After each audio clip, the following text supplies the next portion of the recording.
Greetings and salutations, friends, and welcome to part 3 of the Horus Heresy lore breakdown on Book 11, Fallen Angels. We're almost at the end, but there are a couple of hefty segments near the end here, so where are we? Well, Nemiel and the Lion have found themselves in a wee bit of a pickle as they are currently under attack by the War Master's forces on the Forge World of Diomat. The Lion has taken a small force to try and steal away the resources that the War Master might need to fortify the Istvan system. However, in doing so, he had to mobilize a relatively small force made all the smaller by the betrayal of Chief Magos Arkoi, who had taken out almost half of his Astartes and a considerably larger portion of his allied contingents. Meanwhile, on Caliban, Zahariel has reunited with his old teacher Master Remiel, and are now heading back to the Rock, Master Remiel having become a part of the rebellion.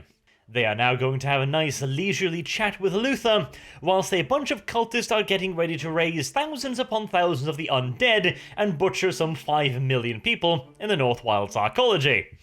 Again, seems like the kind of situation in which you want to kinda chill down and take it easy, one step at a time, you know? And since we have so much time and nothing particularly pressing is happening, let's take a moment to listen to Sir Daviel's story, shall we? He is accompanying Master Ramiel and Zahariel back to Aldoruk, and during the trip, Zahariel inquires as to how he knew about the taint, and for how long he had known. Sir Daviel tells him that he has known for a very long time indeed. In fact, he has known ever since they defeated the Knights of Lupus by storming their castle fortress. This, of course, being long before the Emperor even arrived. Zahariel and Nemiel had been the two that had seen the last Grand Order of the Knights of Lupus take his own life. The library in which he had done so was then packed up and carted off to Aldoruk. One of the people doing the packing was Sir Daviel.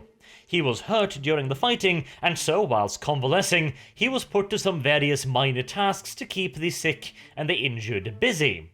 Whilst he was packing the books, however, his curiosity got the better of him, and he started reading them. A lot of them were relatively innocent, old tomes on medicines, ancient lore, history, that kind of stuff. Priceless knowledge, to be sure, but nothing particularly subversive, shall we say. Then he came across a couple of other books, talking about the taint, talking about the creatures who created the taint and from whence it flowed. Even some books talking about how they might harness the taint and even bind it to their will. At the very least, the Knights of Lupus thought that this might be possible, and they were researching ways to make it more reliable, and also how to call upon the taint at will and enslave it to their own nefarious plans. Sir Daviel, however, was not quite so convinced. Although he knew next to nothing about this subject, he recognized enough to see that this taint was bad, and he assumed that after they had gotten rid of the great beasts, the Lion would launch another great crusade to clear Caliban of the taint, because of course if they didn't, then the great beasts would simply rise again, and everything they had done would be for nothing. However, then the Emperor arrived, and they traded out the old crusade against the beasts for one of considerably more vast scope, and the great beasts and the taint was forgotten. It does amuse me somewhat that Sir Daviel never actually thought to tell anybody about this. I mean, him and a couple other knights that actually read the books discussed it, but you'd think this would be the kind of knowledge that you might want to spread around. He kind of states that he figured he might be the one going insane because other people had seen the same things and not come to the same conclusions. He figured maybe he was in the minority and he'd gotten something wrong, but even then, you'd think that maybe he'd raise this with someone? I mean, he knew that the Lion had carted off all the books, surely. He also must have known that the Lion sequestered himself for months afterwards, going through the library. Now again, it is fairly possible that he simply could be thinking to himself that, okay, I mean, if the Lion didn't find anything strange, then how the fuck could I have found something? And he tried to convince himself that it was all just something he'd gotten wrong, but the more he thought about it, the more sure he was that he hadn't gotten anything wrong. Instead of raising it with the rest of the Order, he decided to leave and go on one last quest to hunt down the remaining members of the Knights of Lupus. He assumed, correctly so, that they would be some of them who hadn't been able to make it back to their fortress in time, and as such has scattered throughout the countryside, going undercover. If he could locate one of these remaining knights, perhaps he could get some form of information out of him that would make it all make sense. He eventually determined that there were 5 members of the Knights of Lupus that had survived the siege and their near annihilation, and so he began to track them. He found 3 omnom-nommed in the forest by various monstrosities. The 4th he found and engaged in a short fight with before the knight threw himself off a tower, killing himself. The 5th was particularly difficult to track. He never stayed in one place more than one night, and apparently people had a hard time remembering what he looked like. That does sound rather unusual. That certainly could be something, but he could also just be really good at dressing up in disguises. Eventually, however, Sir Davil turned up his horse and tackle, whom a merchant told him had been sold to him by a relatively young-looking man who had then presented himself to a knight of the Order, who was passing through looking for recruits. The last remaining member of the Knights of Lupus appears to have infiltrated the Order. Master Ramiel also mentions then that an unknown young knight was made into the new Lord Cypher, despite everybody's expectation that it would be him. Who could this young Lord Cypher be then? Somebody that the Lion could trust with his new secrets, perhaps. Somebody that could help him make sense of said secrets even, mayhaps. Master Ramiel also postulates that this represents essentially a betrayal by the Lion, that he had lost faith in the rest of the Order, and so had sought the aid and guidance of an outsider to help him with these secrets that he also, of course, kept a secret from everybody else in the Order, including Luther. Now, I can certainly see his point in this, but I'm also not entirely sure. This is, of course, a lot of speculation, and it's very hard to determine exactly what the Lion would have gotten out of reading these books, but on one hand, the Lion, although being remarkably socially awkward, was still a Primarch, which means he possesses extraordinary intelligence. He also has an almost supernatural, intuitive understanding of the battlefield, which almost certainly includes a certain understanding of danger, although this book has done something to disprove that when he blindly trusts a Magos he can't read, but hey, details. I postulate that his understanding of the book led him to understand that it was bad, that it was dangerous, and that he did not have sufficient knowledge to fully and truly understand, and therefore utilize the information within. I make this assumption because the Lion has not, in any way, shape, or form, tried to make use of any of the knowledge that he might have found in these books. We will later on see Luther use these after studying them for a mere couple of weeks. And yet the Lion, who undoubtedly would have been able to find out the same things even faster, considering he also had a Knights of Lupus guiding him, has not in any way, shape, or form attempted any form of ritual, or even tried to tap into any form of warp energy, as far as we know anyways. This would suggest that he knows that this isn't a good thing. And bear in mind also, this was before the arrival of the Emperor, so it wasn't just like Daddy told him. He must have come to this conclusion by himself, to some extent. Although he still decided to keep the books because I think he reasoned that, okay, I don't have enough understanding to truly get to grips with these books. This Knight of Lupus has helped me, but I'm not entirely convinced at all that I can fully trust him, so I'm going to keep him on the periphery. I'm going to keep him close, I'm going to conceal his identity as the Lord Cypher, but I'm going to keep him at an arm's length, because he didn't take him on the crusade. He left him on Alderuk, the very place to which he sent Luther. If the Lion had ordered him to carry out some kind of covert, secretive, investigatory, researchy nonsense, then surely he wouldn't have done that on Aldoruk, where he was also going to send Luther, a person that he clearly distrusted at that point in time. Instead, I think that the Lion, upon realizing these things, decided, okay, Caliban is tainted. It is inextricably linked to the planet, and I have no idea how to get rid of it. The Imperium knows, but it'll also mean the death of my planet. I can't allow that. However, I also don't have enough understanding to truly delve into these books, because they are far too dangerous to approach without a full understanding of the subject. So I am going to leave them here, and I'm going to go out into the galaxy to see if I can find out more. Because if he did not intend in any way, shape, or form to cure the taint that has infested his planet, then why wouldn't he simply have told Dad and made him blow it up? It's still the Lion. He doesn't really have much in the way of a social connection to the planet, now does he? Hell, I'm not entirely sure he knows what a social connection is, beyond immediate friendships.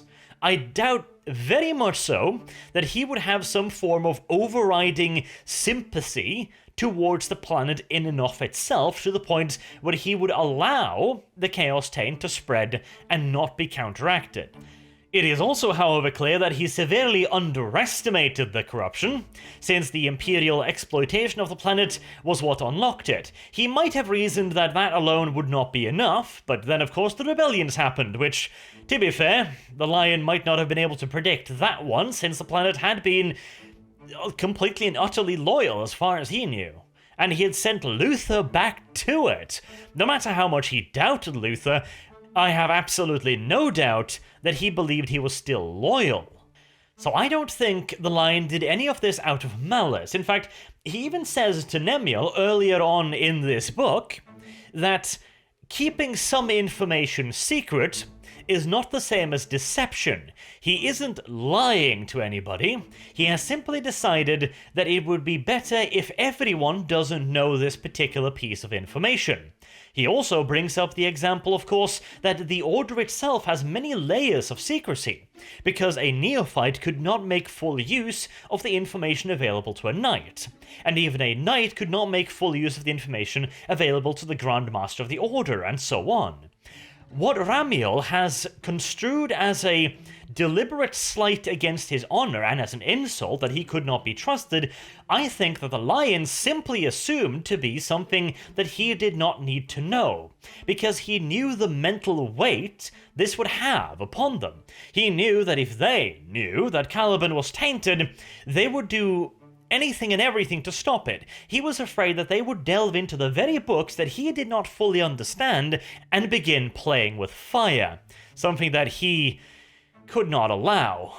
I really do believe that he did this for the betterment of the Order, not to insult anybody, not because he didn't trust them, but because he wanted to protect them, both from the truth, from their possible actions upon learning the truth, and also from the mental strain of knowing without being able to actually do something. Again, remember, these were warriors. How do you think they would react if you told them, okay, this horrible thing is true. You can't do anything about it, and I forbid you from doing anything about it. You will simply have to wait and trust me. Yeah, I don't think that would have worked out at all. I think it to be very short-sighted of Ramiel and Sir Davos to leap to this conclusion. Now, yes, granted, they could hardly know any better, but they surely must have known. I mean, they did know for sure that the Order had always operated with several levels of secrecy. And so for them to simply assume that they would be told anything and everything seems, well, childish. And even worse, when they don't get their way, they leap to conclusions and decide that their father had betrayed them. And then they turn against him to reclaim the only thing they had left, their planet, via violence. And these very actions, fueled more by distrust and scorned feelings than anything else, would eventually, of course, end up destroying the planet. But we are getting ahead of ourselves. Upon arriving at Aldoruk, Zahariel and his two best rebel leader buddies storm into Lord Cypher's chamber, where they order him to tell them where Luther is. He refuses, so Zahariel mind rapes him and forces him to. Lord Cypher leads them deep underground into a secret chamber Zahariel had already been to on one occasion, where Luther was sequestered behind a heavily reinforced adamantine door, which was designed in such a way that if it was breached by any conventional means, it would also incinerate anything and everything in the room beyond, therefore protecting the various horrible secrets. Again, it strikes me that this was a rather clear precaution taken by L. Johnson to make sure that these secrets would never ever leak out. And inside the secret chamber sat Luther, having deprived himself of water and food for a somewhat uncomfortable period of time while poring through the various books. He had also come to the conclusion the lion had betrayed them and kept all of this knowledge a secret. He thought that the lion had essentially given up on Caliban, and assumed that eventually the Imperium would discover the problem on it and simply wipe out the world, along with Luther and his banished troops. He thought the lion had assumed that a station on Caliban would eventually become an automatic death sentence, something I think to be a fair bit of a stretch. After all, if the lion truly wanted Luther dead, Luther had allowed a nuclear device to remain aboard his ship without warning him. If the lion wanted him dead, he could have had him dead. And yet, Luther seems quite convinced of this and has turned rather abruptly against the lion. One thing leads to another, various accusations and curses are thrown back and forth, including some good old-fashioned insults against the Emperor and the Primarch. Eventually, it leads to the revelation of Zahariel's brainwashing at the hands of Israfel, who is quite calm and collected about it. After all, he had orders. The heated conversation quickly leads to a bit of a kerfuffle as Israfel tries to fry Master Amiel after he once again pushed the limits just a bit too far. Sir Daviel interposes himself and takes the full brunt of the psychic force. Zahariel attempts to neutralize Israfel, but fails, but he does buy just enough time for Lord Cypher to fire a plasma gun straight into Israfel's torso, not quite killing him, but certainly putting him down for the time being. Luther also gives the order to arrest General Morton, the Imperial commander, and to order all Imperial forces in the North Wales archaeology to open the sluice gates completely and begin letting people flee up in the northern parts of the archaeology. Partially also due to the fact that rumors have been spreading that the Imperials are in league with sorcerers who are planning to sacrifice the people of Caliban to dark gods. Ah yes, a good old-fashioned mass panic leading to a stampede to safety. I'm sure that will not increase the casualty figures in any way, shape or form. Luther also knows what ritual is being enacted, and he is ready to react. Oh, and by the way, he dissipates a blast of Israfel's psychic energy by using a bunch of tattoos on his skin. It would appear that whereas the lion had not touched the information in the books, Luther showed no such hesitation. Perhaps, Lord Cypher was kept back on Aldoruk because he had failed to fully influence the lion into utilizing the power, but Luther, he may have proved a considerably easier to influence leader. Oh, and by the way, on the theme of grown men acting kind of like children, Zahariel is completely shocked that Israfel would have messed with his head on the Emperor's orders, going, oh, why couldn't he just have trusted me? I don't fucking know, kid. Maybe because you were literally a child at the time, a newly initiated member of the Order that the Emperor or the Legion knew absolutely nothing of fucking about? The sheer fact that he didn't gently place a bolt pistol to your skull and pull the trigger should show a rather considerable sign of trust, as it bloody is. I don't know what it is, but I really feel this huge sense of entitlement from so many of these characters. Master Amiel's like, oh, why didn't we get all of the secrets? Well, you couldn't handle them, and I knew you would go crazy if I told you. And lo and behold, Luther is proving that very thing now. And Zahariel, well, he was implicated in a shadowy conspiracy to assassinate the Emperor. Granted, he was dragged along to it by Nemuel, but nevertheless, anyone else implicated in anything even vaguely resembling such a thing would simply just have been executed. Flat out, no questions asked.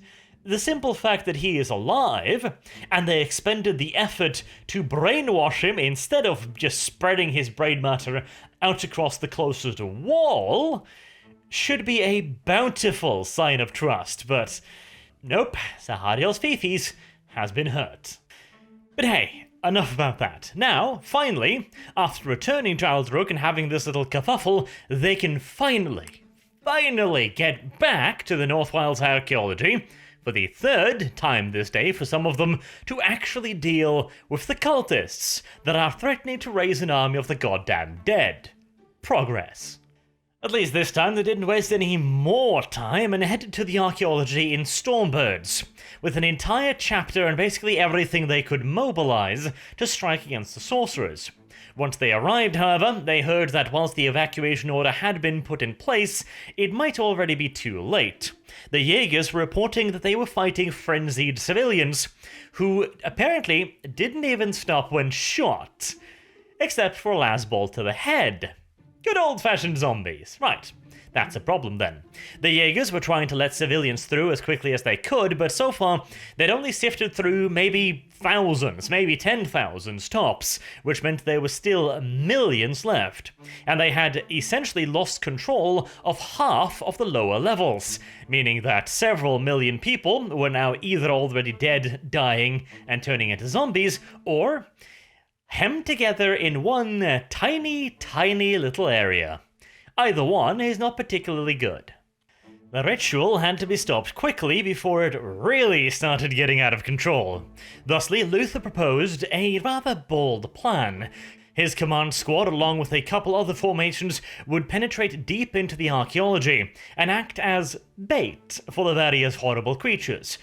40 Astartes strong, they reckoned they could beat their way through any corpse resistance, and they probably would be correct in that assumption, whilst using Zahariel as a sort of, brain-fucked radar. He would open himself up to the tides of the warp whilst a gargantuan ritual was raging on a chaos-infested planet, and therefore he would be able to point the squad in the direction of where the screaming was loudest. It was probably also going to rip his soul out through his asshole, but hey, details. And besides, they didn't really have all that many other ways of locating the ritual, so sorry, Zahariel, hold on tightly and maybe you'll survive this one too. After gritting his butthole as tight as he possibly could clench, Zahariel reached out and found the location of the ritual. It almost ripped his soul through his anus, but he was able to pull himself back and reveal the location of the ritual. It was all the way near the bottom of the colony, near the thermal vents. No surprises there. Luther then ordered 4 maintenance lifts to be unlocked to ferry himself and the various squads all the way down as quickly as possible. This was a pretty huge risk. One, they were only deploying 40 Astartes, a considerable force certainly, but there was a hell of a lot more coming, and taking the lifts as well. They would have to descend through a lot of levels. And if there were any attacks upon the lift systems along the way, or if somebody at the bottom was aiming a large gun at the most likely entry point, then things were about to turn very nasty indeed. After all, they were not fighting mere corpses, and they knew this. They could also be fighting the cultists themselves. And considering they had already killed at least 124 rebels, along with an unknown numbers of Jaegers, God Emperor alone knows what kind of heat they were packing. Then again, well, they were kind of running out of time and options at this point, so to hell with it. You only live once, right? Luck, however, was once again on their side. Whilst they were under attack almost as soon as they left the lifts, the undead giving them just enough time to fully dedicate before closing the trap. None of them were carrying anything large and nasty with an area of effect, like a melter gun or a plasma cannon or something like that.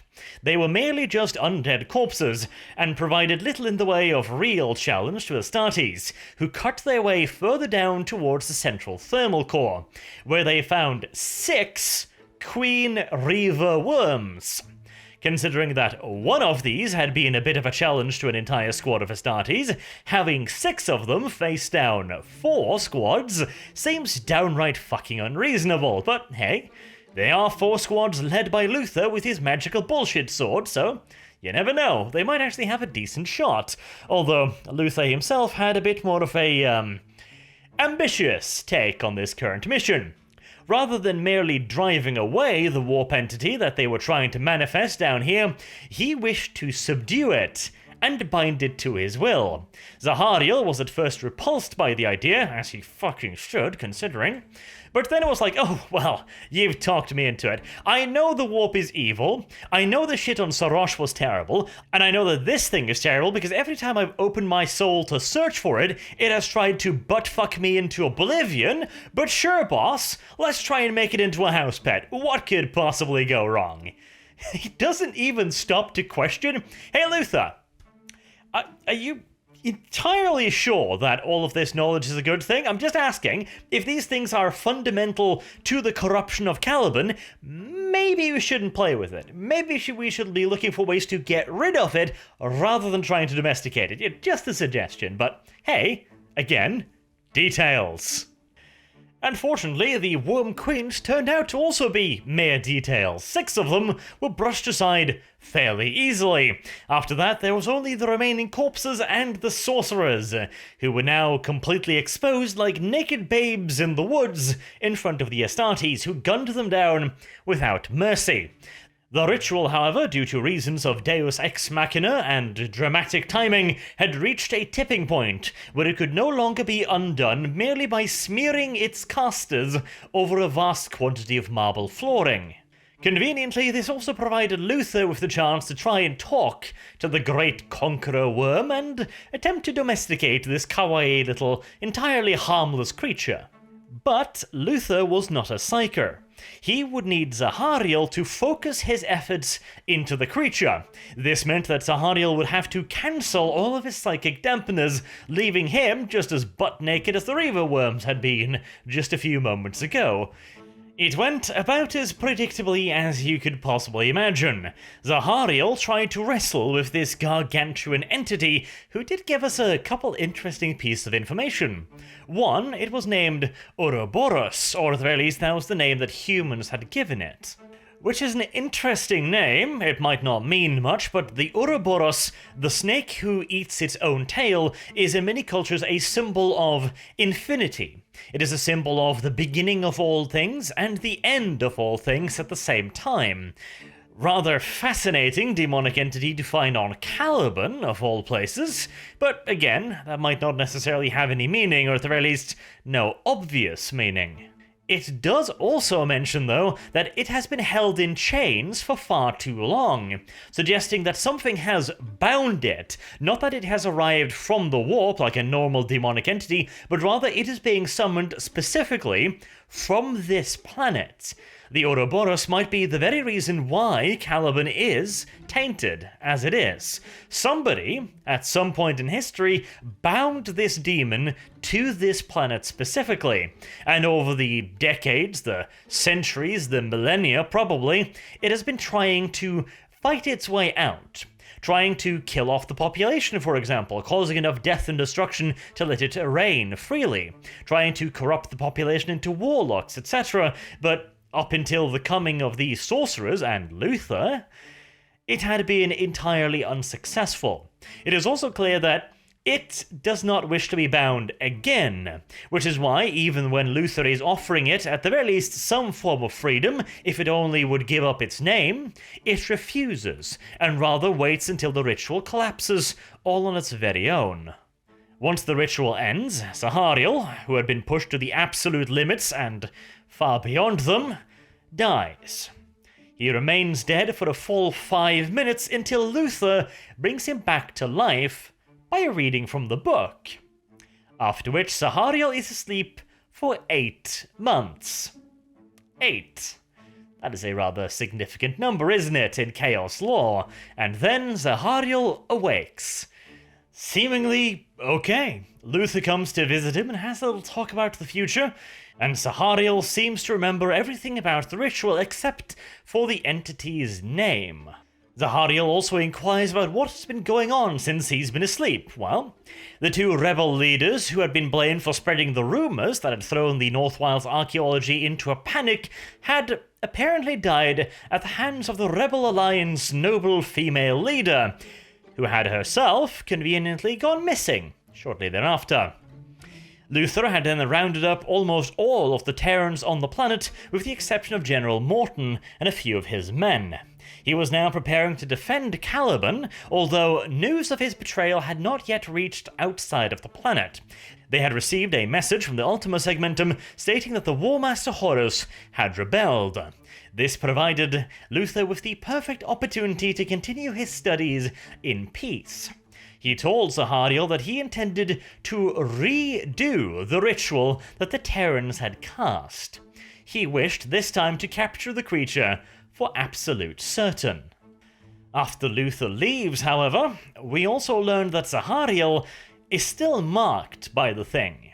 He also knows that it rests within the planet, where it has rested for an uncomfortably long time, and it really wants to get out.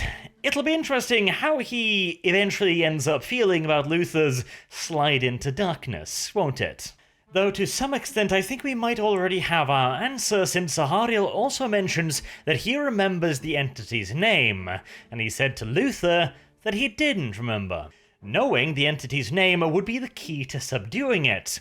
The mere fact that he withheld this piece of information from Luther probably means that at the very least, he has his doubts about the direction that the new Master of Caliban is taking things. And it'll also be interesting to see how all of these coincidences eventually fit together. Now, enough about Luther and his nonsense, let us head over to the Lion and his rather precarious situation. And it was not a particularly wonderful one. Nemiel states that they had a little bit less than 150 battle brothers ready to fight. That would include the wounded ones as well, naturally. They would have to face off against the Sons of Horus in maybe 2 hours' time. They would set up their defense around the containment yard containing the massive siege guns, seeing as those would be the rebels' primary objective. The Skitari, under the command of the traitor Archmagus, were less of a concern. The Lion figured that he would probably have fled back to his stronghold upon his nonsense being discovered, and therefore probably being caught in the blast, but he'd keep some mobile reserves in play in case that became a problem in the future. They had pretty much written off the Tanagrian Dragoons under the governor for good goddamn reasons, and they now had to prepare themselves for the worst. They did, as mentioned, have close to 150 battle brothers and a venerable dreadnought, but they were facing up against the Sons of Horus, an unknown number of the Sons of Horus. Not exactly great. The only bright spot was that at least the Sons of Horus couldn't actually bombard them from orbit, since that of course would also disable the very siege guns that they had come here to loot. This also meant that the traitors could not simply sit back and pulverize the defenders with vast quantities of large cannons. Since, of course, whilst the siege guns were heavily armoured, one lucky hit would be all it takes to completely render the traitors' missions irrelevant. The Lion also pointed out that the traitors might be even more desperate for supplies than the Dark Angels are. Whilst the Dark Angels were all fully supplied before this happened, Horus's raiding group would have been scratch-built from whatever was at hand. They may not have been fully supplied, and even if they were, they are unlikely to have supply ships with them. And when I say supply ships, I don't mean bulk haulers, I mean literal factories that are massive spaceships that pump out the vast quantities of weapons, ammunitions, armor, and spare parts that a legion requires to operate. And with the Lion having bombarded the northern forges, they could not supply themselves from Diomat either. Both parties then would be running relatively low on supply quite early, and could probably only sustain a few days of intense fighting, and maybe a week or two of skirmishing. And seeing as the rebels once again were on a pretty damn strict clock, the Dark Angels could afford that. Horus's traitors could not. So whilst things were not exactly looking rosy, it wasn't completely doom-laden either. And as a final little bonus, the Dragoons were not completely wiped out. Governor Kulix and the remainder of his Dragoons, round about half a company, perhaps some 150-200 men and 4 Testudo APC carriers, had broken out the moment they realized the traitors were landing, and headed towards the Astartes' position. This allowed the Lion to shift some of his troops away from the more exposed flank, where he expected the Skitarii to launch an attack and concentrate his forces against the Sons of Horus. But before the main antagonists were to appear, the Imperial Army regiments loyal to Horus would make their attempt. 3 mechanized and armored columns led by heavy tanks made an attempt upon the Dark Angels' positions. After about 20 minutes of fighting, they left behind 20 burning and wrecked vehicles and some 200 dead soldiers. For this price, the traitor army elements had bought the lives of 3 Dark Angels and their heavy weapon emplacements. The first battle goes to the Dark Angels, but of course, the enemy's elite, the Sons of Horus, had not shown themselves yet. Undoubtedly, their plan was to let the Dark Angels wear themselves out on the Imperial Army elements first, before they were sent in to deliver the coup de grace. Over the course of the next 3 hours, the rebels launched another 4 attacks upon the Dark Angels' positions, again trading vast quantities of men and vehicles in return for a handful of Astartes here and there. But the big clue was they were going for their heavy weapons emplacements. Every attack cost the Dark Angels 1 or more of their valuable las cannons and their operators. Then a full hour elapsed before they launched a 6th attack. This was preluded by a light mortar barrage targeting the buildings in which the rebels had located Dark Angel's heavy gun emplacements. Of course, Astartes' las cannons are highly mobile, since as far as an Astartes is concerned, a las cannon is basically just a giant fucking bazooka. Therefore, the Astartes were able to relocate themselves, and the mortar barrage had very little chance of actually killing an Astartes in the first place, but the clue was to get them to move. This allowed the rebel APCs to close to within 10 meters of the Dark Angel's perimeter.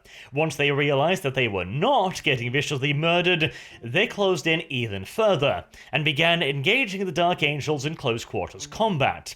This, then finally, had engaged the Dark Angels' perimeter to the point where all of their heavy weapons and most of their troops were tied up. And that was the very thing the Sons of Horus were waiting for. Finally, the War Master's elites would join the battle. Under the cover of the traitor army element's assault, they had swept around the Dark Angel's position, placing themselves directly behind the loyal Astartes' perimeter. They were now racing towards their back at top speed in 4 armored personnel rhinos. Between them and the Dark Angels stood the half-company of Tanagran Dragoons and Nemuel's Rapid Response Force. To their credit, the Governor's Tanagran Dragoons stood their ground and fired their Testudo autocannons at the incoming rhinos, knocking 2 out and setting them on fire and disabling a 3rd. If this assault had been made up of normal troops, this would have been more than enough to shatter the entire assault. But instead, the Sons of Horus simply just climbed out of the burning wrecks of their armored personnel carriers and began advancing doggedly on the Tanagran Dragoons. Even with the advantage of defensive positions, the Tanagran Dragoons' lasguns and bayonets were practically worthless against the Sons of Horus, who swiftly made it into melee combat and began butchering them. Nemuel and his rapid response force arrived on the scene to find themselves considerably outnumbered. 4 full squads of Sons of Horus were facing off against Nemuel's 23 Astartes. The War Master's legionnaires had them almost 2-1, and the ensuing fight was vicious and unfortunately one-sided. If it wasn't for the timely intervention of their Primarch, Lion L. Johnson, Nemuel's rapid reaction force would probably have been wiped out, and with it, any chance of the Dark Angels holding a front line against the traitors. As it was, the overall Dark Angels' position was saved, but 15 members of Nemiel's rapid reaction force lay dead. He was left with 8 battle brothers and himself. The rapid reaction force was, well, although still perhaps rapid, not much of a force. And even with the intervention of the Lion, the pale-armored Sons of Horus only left behind 12 bodies. The line had held, but the question was whether or not it could hold again, and it was starting to look mighty unlikely. If only they could get one of those massive siege engines operational, but they didn't have a mind interface unit, nor did the vehicles have any manual controls. Or, correction, they had been constructed with manual controls in place, but all of the hatches had been welded shut, and even after prying them open, the manual controls and the interface links inside had all been ripped out, presumably by the late Chief Magos on orders of Horus. Now, the Loyalists were a bit confused as to how the fuck this would work, because even with the mind interface unit, you would still need a crew to man the thing. But, of course, we know that the whole chains with the dangly-ass corpses on them were in all due likelihood in preparation for a far more sinister form of control. And then Nemiel had a flash of inspiration. He instructed the Tech Marine Ascalon to take the mind interface unit out of their venerable dreadnought and place it within one of the siege guns. This is technically possible because dreadnoughts and titans are controlled in essentially the same fashion, but, well, it'd kind of be like trying to plow a field with a Ferrari. In this case, with the giant siege gun being the Ferrari.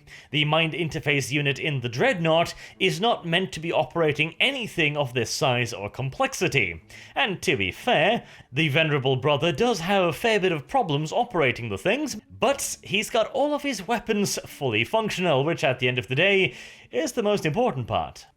Utilizing the sheer ridiculous amount of weapons bolted onto this thing, he quite easily sees off the final Sons of Horus assault. Then, the Lion orders him to elevate his siege gun and fire a single bombardment shell against the starport, where the rest of the traitors' landing forces are arriving. Now, one of these shells is the same kind of shells that were dropped on the Forge complex a little while previously. It's basically a nuke cannon, so yes, the starport goes away, in a rather bright flash of light. With all of his transport vessels destroyed, the Admiral, left in orbit, had absolutely no way of ever reclaiming the siege guns, even if he could get a hold of them, and so he was left with little choice but to simply slink back home to Horus and report his failure. And considering the temperament of the War Master these days, I wouldn't want to be in his shoes. A mere 5 days after, a reinforcement fleet arrived and relieved the Dark Angels. Lionel Johnson had a long and productive conversation with the Primarch of said fleet, and I gotta admit, this is one of my favorite endings of any Horus Heresy book ever. It is just a beautiful, long conversation between these two Primarchs, without any hints being dropped whatsoever as to the identity of this Primarch until the very, very end. It is revealed that the Lion does have some ambitions of his very own. He is convinced that the only reason why Horus is War Master is because he was the one that his father found first. If he had happened upon Caliban first, then undoubtedly the Lion would have been the War Master instead, and to be fair, I'm not entirely sure that would be an unfair assessment. Lionel Johnson has proven to be a masterful tactician, although he has also proven he's pretty shit at deception and doesn't really understand people, so whether or not his confidence is entirely well-placed, well. And we are certainly about to receive a fairly good example of that. In trade for this Primarch's support for Lion L. Johnson as the next War Master, he will give the Primarch all of the siege weapons. Perturabo of the Iron Warriors Legion graciously accepts this offer and promises that when the time comes, he will support the Lion in any way he can. God, I love that ending. It truly is beautiful, and yet another solid whack, I feel. Unfortunately, to the Lion's pride, as, well, he did just get fucked twice in a row. Once by a Magus, and now by a brother. And if you add on Luther's betrayal, of which the Lion is still blissfully unaware, we've got ourselves quite the hat-trick, don't we? Poor Johnson. You know, I can almost understand why, after all of this nonsense, he decided to lock himself away in a small hole in the rock for 10,000 years. Almost. He's still a cunt, but I can almost understand. Now, until next time, I have been Arch, thank you very much for listening, and I hope to see you all again soon in another Horus Heresy lore breakdown video. Until then, have a good day.